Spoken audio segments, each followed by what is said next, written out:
Hi ಎಲ್ರಿಗೂ ನಮಸ್ಕಾರ. ಎಲ್ಲರೂ ಹೇಗಿದ್ದೀರಾ? ಎಲ್ಲ ಚೆನ್ನಾಗಿದ್ದೀರಾ ಅಂತ ಅಂದ್ಕೊಂಡಿದ್ದೀನಿ. ನಾನು ಕೂಡ ತುಂಬಾ ಚೆನ್ನಾಗಿದ್ದೀನಿ. ನಾನು ಸೋಮವಾರ ಬೆಳಗ್ಗೆ ತಿಂಡಿಗೆ ಅಂತೇಳಿ ಇವಾಗ ಭಾನುವಾರ ಹಿಂದಿನ ದಿನವೇ ಅಕ್ಕಿ ಎಲ್ಲ ನೆನೆಸಿಡ್ತಾ ಇದ್ದೀನಿ, ಇಡ್ಲಿ ಮಾಡೋಣ ಅಂಥೇಳಿ. ಮತ್ತು ಅವರೆಕಾಯಿ ಕೂಡ ತಂದಿದ್ದೆ. ಇವಾಗ ಸ್ವಲ್ಪ ಸೀಸನ್ ಮುಗ್ದಿರೋದ್ರಿಂದ ಅವರೆಕಾಯಿ 1.5 kg ಅವರೆಕಾಯಿ ತೊಗೊಂಡಿದ್ವಿ. ಅದು ಎಲ್ಲ ತುಂಬ ಹುಳ ಇತ್ತು, ಬಿಡಿಸಿ ಒಂದು 3/4 kg ಅವರೆಕಾಯಿ ಆಯಿತು. ಅದನ್ನೆಲ್ಲ ಚೆನ್ನಾಗಿ ಒಂದು 4 ಅವರ್ ನೆನೆಯಲಿ ಅಂತೇಳಿ ನೀರಾಕಿ ನೆನೆಸಿಡ್ತಾ ಇದ್ದೀನಿ. ಇವಾಗ ಅದು ಸ್ವಲ್ಪ ಚೆನ್ನಾಗಿ ನೆಂದಿತ್ತು, ಅದನ್ನೆಲ್ಲ ಎತ್ತಿಕ್ಕಿ ಬೇಳೆ ಮಾಡ್ಕೊತಾ ಇದ್ದೀನಿ. ಅಕ್ಕಿ ಕೂಡ ತುಂಬಾ ಚೆನ್ನಾಗಿ ನೆಂದಿತ್ತು, ಎಲ್ಲ ರುಬ್ಬಿ ಎತ್ತಿಡ್ಕೊತಾ ಇದ್ದೀನಿ. ಬೆಳಗ್ಗೆಂದರೆ ಬೆಳಗ್ಗೆ ತಿಂಡಿಗೆ ಅಂದರೆ ಮಕ್ಕಳು ಹೋಗೋಷ್ಟರೊಳಗೆ ರೆಡಿ ಮಾಡಬೇಕಲ್ವ, ಅದಕ್ಕೆ ಇವಾಗಲೆಲ್ಲ ಬೇಗನೆ ರೆಡಿ ಮಾಡಿ ಇಟ್ಕೊಂಡ್ರೆ ನಮಗೂ ಕೂಡ ಈಸಿ ಆಗುತ್ತೆ ಅಂತೇಳಿ ನಾನು ಸ್ವಲ್ಪ ಭಾನುವಾರ ಹಿಂದಿನ ದಿನವೇ ಎಲ್ಲ ನೆನೆಸಿಟ್ಟು ಎಲ್ಲ ರೆಡಿ ಮಾಡಿ ಇಟ್ಕೊತಾ ಇದ್ದೀನಿ. ನಾನು ಇಡ್ಲಿಗೆ ದೋಸೆ ಅಕ್ಕಿ ಮತ್ತು ಇಡ್ಲಿ ಅಕ್ಕಿ ಎರಡೂ ಹಾಕಿ ರುಬ್ಬಿ ಎತ್ತಿಡ್ಕೊತಾ ಇದ್ದೀನಿ. ಒಂದು ರವೆ ಥರ ನಾನು ರುಬ್ಕೊಂಡಿದ್ದೆ. ಸೊ ನೋಡಿ, ಇವಾಗ ಸಂಪಳಿಗೆ ತುಂಬ ಚೆನ್ನಾಗಿ ಇದಾಗಿತ್ತು, ಬೆಳೆದಿತ್ತು. ಬೆಳಗ್ಗೆ ತಿಂಡಿಗೆ ಅಂತ ರೆಡಿ ಮಾಡ್ಕೊತಾ ಇದ್ದೀನಿ. ನಾವು ಅಕ್ಕಿನ ರುಬ್ಬಬೇಕಾದ್ರೆ ನಾವು ಸ್ವಲ್ಪ ರವೆ ಥರ ರುಬ್ಕೊಂಡ್ರೆ ಇಡ್ಲಿ ಸಾಫ್ಟಾಗಿ ಚೆನ್ನಾಗಿ ಬರುತ್ತೆ. ಅದೇ ನಾವು ತುಂಬ ಸ್ವಲ್ಪ ಸಣ್ಣಕ್ಕೆ ಇದನ್ನು ಹಿಟ್ಟನ್ನು ರುಬ್ಕೊಬಿಟ್ರೆ ಇಡ್ಲಿ ಎಲ್ಲ ಗಟ್ಟಿ ಗಟ್ಟಿ ಕಲ್ ಥರ ಆಗಿರುತ್ತೆ, ತಿನ್ನೋಕ್ಕೆಲ್ಲ ಇಷ್ಟನೇ ಆಗೋಲ್ಲ, ಒಂಥರ ಗಟ್ಟಿ ರಬ್ಬರ್ ಥರ ಇರುತ್ತೆ.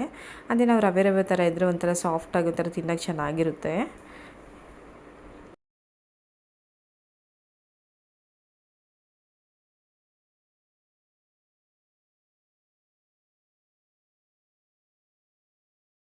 ಇಡ್ಲಿನೆಲ್ಲ ಬೇಯಕ್ಕೆ ಇಟ್ಬಿಟ್ಟು ನಾನು ಸಾಂಬಾರಿಗೆ ರೆಡಿ ಮಾಡ್ಕೊತಾ ಇದ್ದೀನಿ. ಒಗ್ಗರಣೆ ಎಲ್ಲ ಹಾಕಿ ಇದಕ್ಕೆ ನಾವು ಇವಾಗಲೇ ಈರುಳ್ಳಿ ಸ್ವಲ್ಪ ಫ್ರೈ ಆದಮೇಲೆ ನಾವು ಇದಕ್ಕೆ 1 ಚಮಚ ಶುಂಠಿ ಬೆಳ್ಳುಳ್ಳಿ ಪೇಸ್ಟ್ ಹಾಕಿದರೆ ಚೆನ್ನಾಗಿರುತ್ತೆ. ಶುಂಠಿ ಬೆಳ್ಳುಳ್ಳಿ ಪೇಸ್ಟ್ನ ನಾವು ರುಬ್ಬಕ್ಕೆ ಮಸಾಲೆ ಜೊತೆ ಹಾಕ್ಬಿಟ್ಟು ನಾವು ಒಗ್ಗರಣೆ ಮಾಡಿ ಸಾಂಬಾರಿಗೆ ಹಾಕಿದರೆ ಅದಷ್ಟು ಚೆನ್ನಾಗಿ ಅನಿಸಲ್ಲ, ಯಾಕೆಂದರೆ ಸ್ವಲ್ಪ ಹಸಿ ಥರ ಸ್ಮೆಲ್ ಬರುತ್ತೆ. ಇದಾದರೆ ಎಣ್ಣೆಯಲ್ಲಿ ಫ್ರೈ ಆಗಿದರೆ ಸಾಂಬಾರು ಸ್ಮೆಲ್ ಅಷ್ಟು ಗೊತ್ತಾಗಲ್ಲ, ಟೇಸ್ಟು ಕೂಡ ಚೆನ್ನಾಗಿರುತ್ತೆ.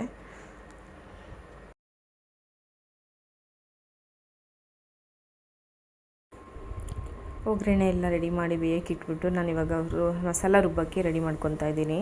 ಮಸಾಲ ರುಬ್ಬಕ್ಕೆ ನಾನು ಸ್ವಲ್ಪ ತೆಂಗಿನಕಾಯಿ, ಒಂದು ಈರುಳ್ಳಿ, ಚಕ್ಕೆ, ಲವಂಗ, ಸ್ವಲ್ಪ ಗಸಗಸೆ ಹಾಕಿ ಸಣ್ಣ ಪೇಸ್ಟ್ ಮಾಡಿಕೊಂಡೆ. ಆಮೇಲೆ ಅದಕ್ಕೆ 2 ಸ್ಪೂನು ಮಸಾಲ ಪುಡಿ ಹಾಕಿ 2 ಟೊಮೆಟೊ ಹಾಕಿ ರುಬ್ಕೊತಾ ಇದ್ದೀನಿ.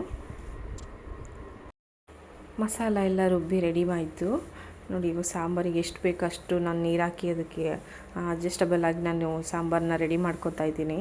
ಮಸಾಲ ನೋಡೋಕ್ಕೆ ಎಷ್ಟು ಚೆನ್ನಾಗಿ ಕಾಣಿಸ್ತಾ ಇದೆ, ಇನ್ನು ತಿನ್ನೋಕ್ಕೆ ಎಷ್ಟು ಚೆನ್ನಾಗಿರ್ಬೋದು ಯೋಚನೆ ಮಾಡಿ. ಖಾರ ಎಲ್ಲ ಅಂದಾಜಿಗೆ ಹಾಕಿದ್ದೆ. ಸಾಂಬಾರು ತುಂಬ ಚೆನ್ನಾಗಿ ಬಂದಿತ್ತು. ಎಲ್ಲ ಮಿಕ್ಸ್ ಮಾಡಿ 1 ವಿಶಿಲ್ ಹೊಡಿಸಿದೆ, ಸಾಂಬಾರು ರೆಡಿ ಆಯಿತು ನೋಡಿ. ಇಡ್ಲಿ ಕೂಡ ಮತ್ತು ಸಾಂಬಾರು ಕೂಡ ಕಾಂಬಿನೇಷನ್ ಅಂತೂ ತುಂಬಾ ಚೆನ್ನಾಗಿತ್ತು, ತಿನ್ನೋಕ್ಕಿಂತೂ ಅಷ್ಟು ರುಚಿಯಾಗಿತ್ತು ನೋಡಿ.